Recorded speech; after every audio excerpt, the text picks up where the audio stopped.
Now at 6 and streaming on crossroadstoday.com, a Beeville man is sentenced in Victoria to life in prison. Plus, the name of a woman killed in a wreck on U.S. Highway 77 this morning has been released. And a man is accused of assaulting an election worker in San Antonio.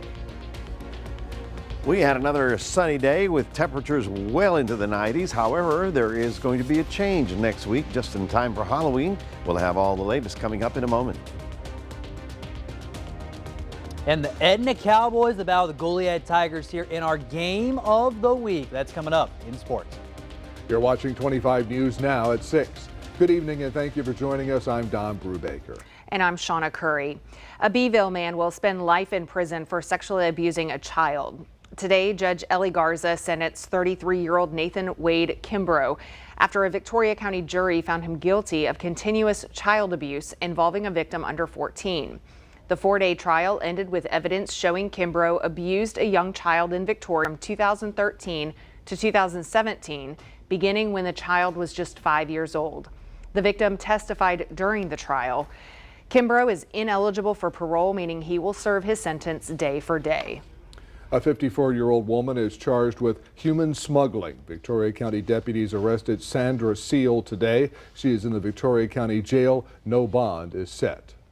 Dense fog played a role in a deadly crash on U.S. Highway 77 near Tate Road this morning, according to officials. A vehicle stalled in the middle of the roadway without lights on. A man was trying to push it out of the roadway when an off-duty deputy crashed into them. The man and a child in the vehicle were not hurt. The woman in the stalled vehicle, 25-year-old Jaslyn Martinez, died. The off-duty deputy was taken to the hospital with non-life-threatening injuries. Officials say heavy fog made visibility less than 100 feet at the time. A 22-year-old man faces 2 assault charges. Victoria County deputies also arrested Jaden Rodriguez of Cuero on a charge of continuous violence against a family. He is in the Victoria County Jail in lieu of $105,000 bond. 2 women face engaging in organized criminal activity charges. Victoria County deputies arrested 43-year-old Georgina Solis of Alamo County and 21-year-old Cassandra Solis of Hidalgo County. Authorities say they are connected. They were in the Victoria County Jail in lieu of $201,000 each. They have bonded out. Well, now let's take a first look at our weekend forecast. Here is First Warn Storm Team Chief Meteorologist Mac Perez. Mac. Thank you very much. Well, good afternoon, everyone. Tomorrow morning, we're going to have more fog. You saw what happened early this morning, and we want you to be cautious. I mean, the likelihood of the fog is very high. Again, we get teased by a few little showers out in the Gulf. Are they moving toward us? Well, yes, but they're probably not going to make it. The thing is, after a warm weekend, there's a change coming in next week, just in time for the Halloween festivities. I'll have all your forecasts coming up in just a moment. Back to you. Mac, thank you. An election clerk was reportedly assaulted during early voting in San Antonio. 63-year-old Jesse Lutzenberger was arrested for assaulting the elderly. That is a felony. The Texas Tribune reports this is the first instance of reported violence against an election worker this fall. Authorities say surveillance video showed after he was told to take off a Make America Great Again hat inside a polling location. Lutzenberger took off the hat, voted, then put the hat back on. Then he pushed a poll worker as he left. Well, in each of the first 4 days, more than 2,000 Victoria County voters cast a ballot during early voting. That brings the total for in-person voting to 8,372, or 14.4% of registered voters in Victoria County. Another 1,820 ballots have been cast by mail. The polls are open this weekend, till 7 tonight, and then Saturday from 7 a.m. to 7 p.m. and Sunday they are open from noon to 6 p.m. Next week, polls are open 7 a.m. to 7 p.m. Early voting continues through November 1st. The Texas turnout rate is slightly down after the first 3 days of early voting. The Texas Tribune reports just 2 of Texas' most populous counties, Denton and Fort Bend, surpassed their voter turnout rate in 2020. More than 2.8 million Texans this year have either voted in person during the first 3 days of early voting or have returned their ballot by mail. That's 15.1% of all registered voters. Texas has more registered voters than ever, 18.6 million. That's an increase of about 1.7 million since 2020. The Victoria ISD is giving voters 2 more opportunities to learn more about the voter-approved tax rate election that's on the ballot. The district plans to use this additional revenue to increase teacher and staff wages. The 9-cent increase would cost a homeowner with a $235,000 home $121.50 more per year. There will be a meeting Monday night at the STEM Middle School Library and one Tuesday at the Chandler Elementary Library, both starting at 6:30 p.m. Senator Ted Cruz says Democrats broke campaign finance laws to help his opponent, Congressman Colin Allred. Cruz says national Democrats illegally exceeded contribution limits when it spent more than $10 million for television ads in Texas benefiting the Allred campaign. The Texas Tribune reports the Federal Election Commission allows national party groups to spend about $2.8 million in coordination with Senate candidates in Texas. That amount is based on the state's voting population. The presidential campaign hit Texas today. Vice President Kamala Harris is holding a rally in downtown Houston, while former President Donald Trump is in Austin for his first public campaign event in the state since receiving the Republican nomination. He held a news conference to talk about border security. Trump then sat down with the most listened to podcaster in the country, Joe Rogan. Trump is speaking in a border state for the second time in 2 days, keeping his focus on immigration with early voting in many states already underway. This week, the phones of Trump and his vice presidential nominee, J.D. Vance, were targeted by hackers linked to the Chinese government. It's not known what data, if any, the hackers were able to access. Investigators believe the hackers are searching for sensitive national security information. The Chinese government denied the allegations. The Justice Department is urged to investigate Elon Musk's $1 million sweepstakes to registered voters.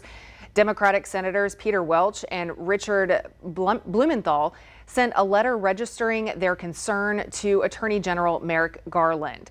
The senators say Musk's Political Action Committee defied a warning from the DOJ, claiming these cash giveaways could violate federal laws. So far, there's been no comment from either Musk's super PAC or the Justice Department. Musk gave more than $118 million to America PAC, a political group that supports Trump. Well, the issue of non-certified teachers in the classroom is currently critical in many school districts. So we want to know if your child's teacher is certified. Yes, no, or I'm not sure. I don't know. We want to hear from you. Come to crossroadstoday.com/vote. And so far, more than half of you say that you're not sure if your child's teacher is certified. And then the rest are split about 50-50 between yes and no. So continue to vote, and we'll have the latest on 25 News Now at 10. A food poisoning outbreak tied to McDonald's Quarter Pounders has expanded. At least 75 people are sick in 13 states. The CDC said that at least 22 people have been hospitalized. One person died. No source of the E. coli outbreak has been identified, but officials are focused on slivered onions used on the burgers. McDonald's officials said that a California-based grower supplied yellow onions that are recalled for possible contamination. The owner of Pizza Hut, Taco Bell, and KFC are taking those onions out of their restaurants. 4 astronauts are back on Earth after a space station mission that lasted almost 8 months. A SpaceX capsule carrying the crew parachuted into the Gulf of Mexico off the Florida coast before dawn Friday. The 3 Americans and 1 Russian should have returned from the International Space Station 2 months ago, but were delayed by Boeing's Starliner crew capsule and weather. NASA said one of those astronauts is in stable condition and remains at a Florida hospital as a what they call precautionary measure. Remember to subscribe to our YouTube channel, Crossroads Today. Be sure to hit the like button and click the notification bell to receive alerts when new videos are posted. Stay with us. Coming up on 25 News Now at 6, President Biden shares a new plan to help alleviate student loan debt. Also ahead, a 50-year-old cold case involving a human skull found inside the walls of a home now may have some answers. Here's a look at what you can expect on Community Crossroads. We hear from Keep Victoria Beautiful, the Victoria Symphony. We learn about the Casa Wine Dinner, and we get to take part in some fall crafts. Wow, it's an incredible service that y'all do for free. Thank you. Exactly, yeah. So it's every Saturday from 1 p.m. to 3 p.m. and we have a group of very talented instructors that teach children how to do all these classes.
After months of an ongoing battle, Southwest Airlines reached a settlement with activist investor Elliott Investment Management. The Dallas-based airline said the agreement would restructure the board's leadership, including the retirements of Executive Chairman Gary Kelly and 6 other directors. Southwest CEO Bob Jordan will keep his job. Southwest is slashing unprofitable routes to cut costs.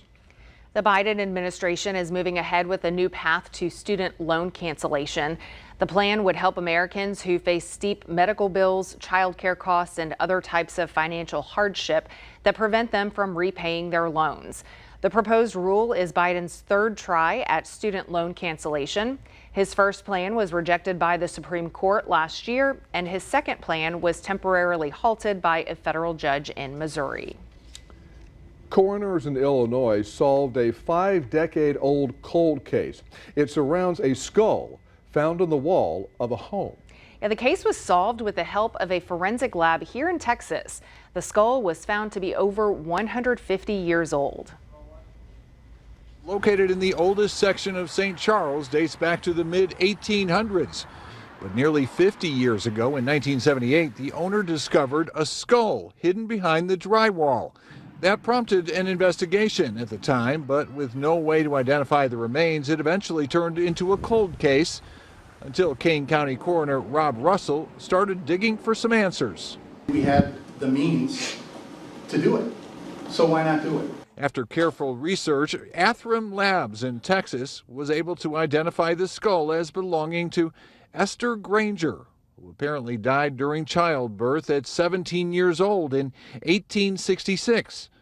Scientists were able to confirm her identity with a DNA match to her great-great-grandson, 69-year-old Wayne Svillar, who lives in Portland. There is this sense of closure. I wish my mom was still here so that I could tell her this story. Authorities say Granger died in Indiana, but authorities theorize grave robbers stole her remains and brought them to Batavia. Our running theory is that the skull there was probably somebody who was studying medicine that needed a cadaver. There's only one lab in the country, however, with the technical ability to work with a very small sample of DNA in this case. You got to be careful with DNA. You only get one shot sometimes. And while they now have some answers, there are still many questions. We don't have any names of anybody in town that knew her or had any relation to her. She's kind of a mystery to us. Granger's last known address was in Indiana. And investigators say it's still not entirely clear how her remains wound up here, and they say it's very likely they will never know. Regardless, Batavia is her final resting place. Heavy rain and high winds lashed parts of eastern India Friday as a tropical storm hit coastal areas and rescue teams braced for its impact. Tropical cyclone Dana made landfall with winds of 70 miles an hour. Dana brought rainfall up to 6 inches. There were no immediate reports of deaths or damage. Ahead of landfall, authorities evacuated hundreds of thousands of people, shut down schools, and canceled trains and flights in parts of the country. We tend to forget that the eastern part or the western Pacific also has hurricanes, and so does the Indian Ocean, and it's that time of the season. Well, it's a beautiful day out there if you like that kind of stuff. Sunny skies, 86 degrees, winds out of the south at 13. We had a high today of 93, as you see right there. That's 2 off the record. We're supposed to be down at 81. There is a change on the horizon, a little bit distant horizon, but there is a change. Oh, and I forgot, it's a big Friday night. Goliad Tigers versus the Edna Cowboys. Where are they going to be? At Cowboy Stadium. Fair skies, southeast winds at 10. Game time temperature 84. Won't need a blanket at all to sit in the stands tonight. We'll have more on your forecast for the weekend coming up right after this.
Well, good afternoon, everyone. Another beautiful day out there. If you like that kind of stuff, there is, however, some change on the horizon. It's in the forecast. We'll talk about it. This afternoon, a couple of little showers popped up in the Gulf again, like yesterday.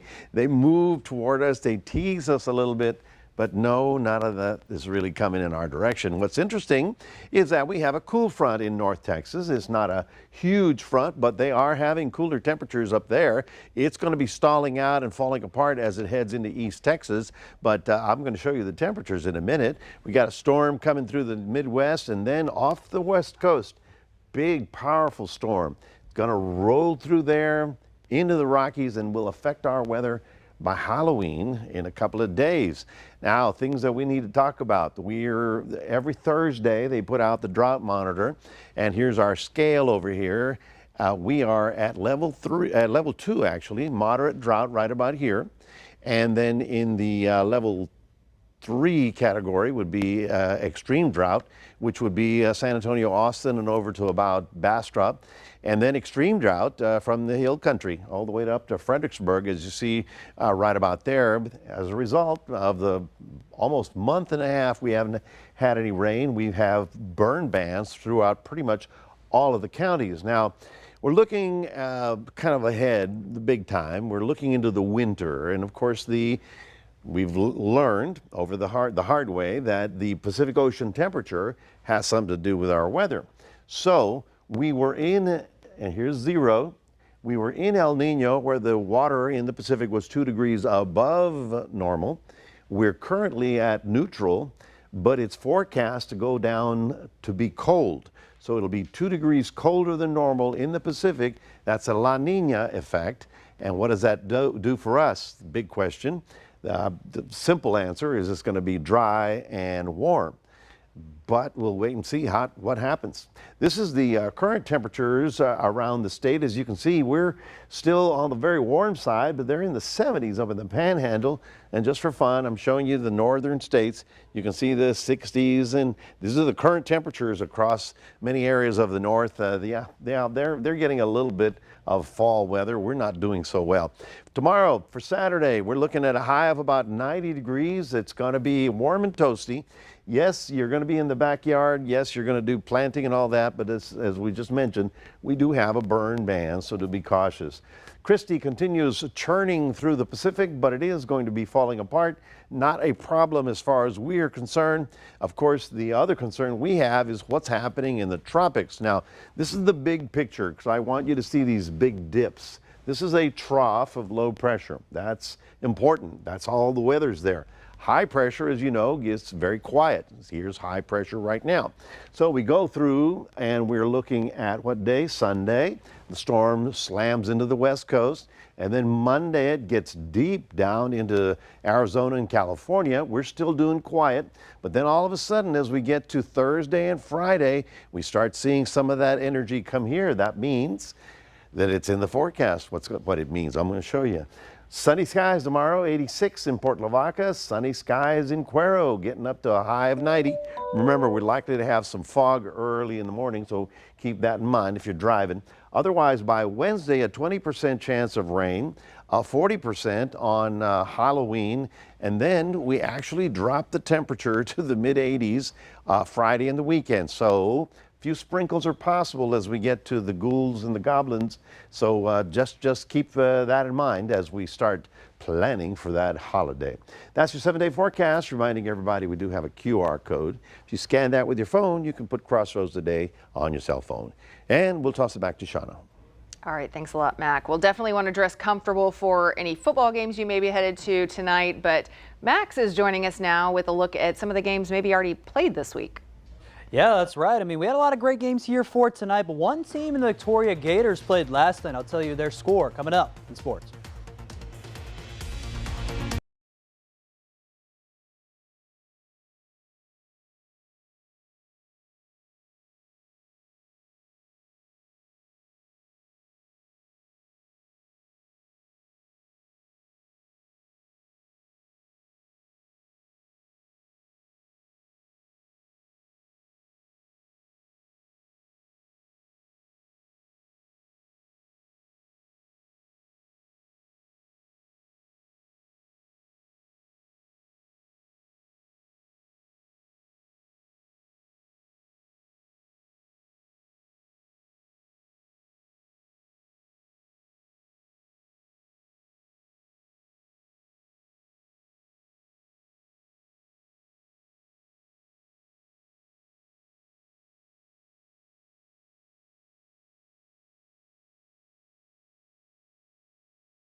All right, so we've made it here to week 9 here in the Crossroads for football. One game that we're looking at in our game of the week between the Goliad Tigers and the Edna Cowboys. This game is going to consist of some high-powered offense from Edna and a great defense from Goliad here in this match. And Cowboys quarterback there, Chase Schubert, he's aired it out and made a lot of big plays this season. It should be a blast to watch him go against that Goliad defense. It's ranks top there in the district. And now, before we got to the game, we did travel over to Goliad to talk with their head coach, Kevin Salazar, and running back Donovan Perry to talk about what it will take for them to get this big win tonight. Do a good job. They're very athletic. They fly around. Offensively, they're explosive. They got a lot of playmakers, and then defensively, like I said, they fly around, get to the football, and got a lot of team speed. So, we just got to do what we can and make sure we're taking care of the football. Not putting ourselves behind the chains, and keeping the ball in our possession. The main focus is just doing my job. I'm not trying to play no one else's job and just do mine and rely on my teammates that they're going to get their job done, play as a team and get the W.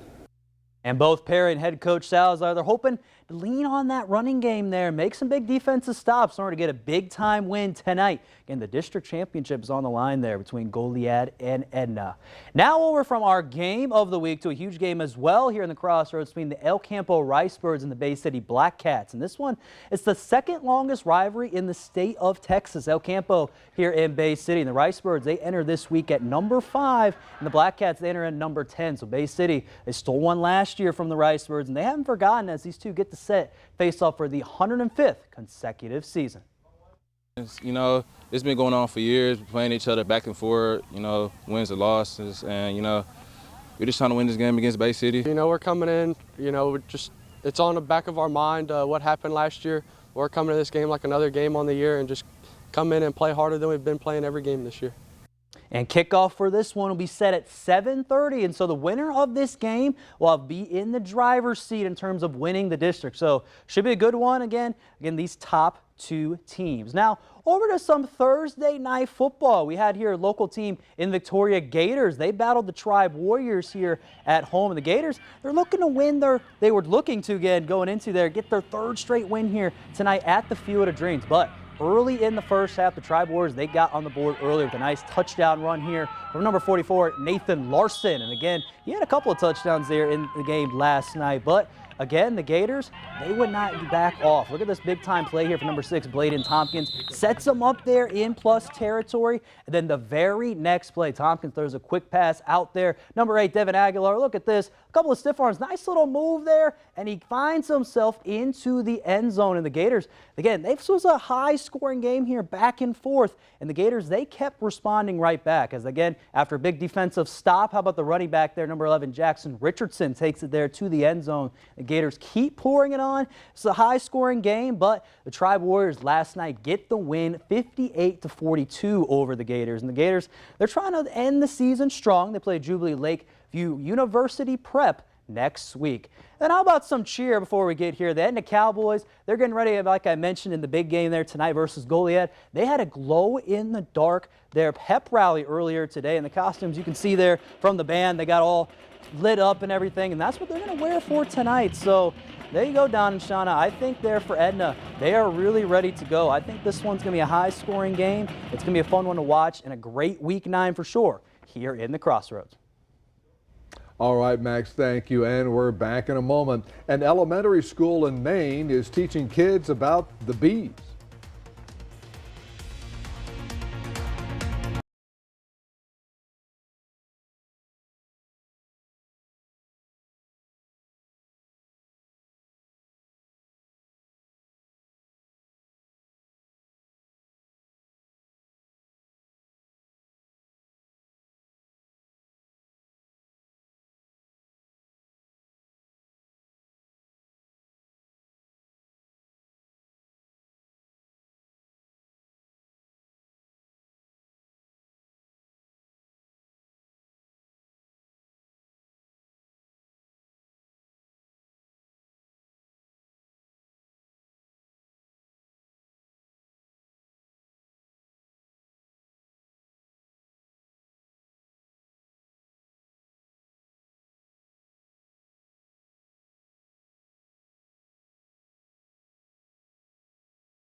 Chances are your school field trips did not look like this. Bees, hundreds of thousands of them. here to live their best lives and teach fourth graders a thing or two. This field trip is just outside their school's door. This is the second full school year an elementary school in Maine has run its own apiary, or apiary, depending on how you say it, caring for and learning about bees. It's all led by teacher Maggie Corlett. Her school got federal money to build the beekeeping and honey producing equipment at the school.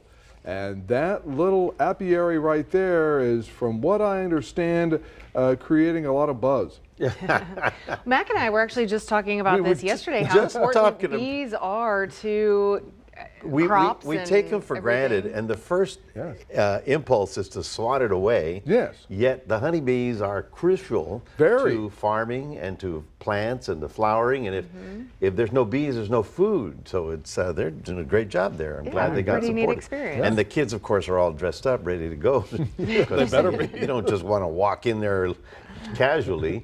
Well, folks, we're looking for a warm weekend. Yes, we do. We're looking at about a 90-degree high on Saturday and Sunday. However, as we get into next week, by the time we get to close to Halloween, we do have the tail end of a front getting close enough to actually trigger a few little showers. I don't expect anything huge, but I'm just giving you a heads up on that to get ready. Thank you, Mac. Thanks for joining us. We'll see you at 10.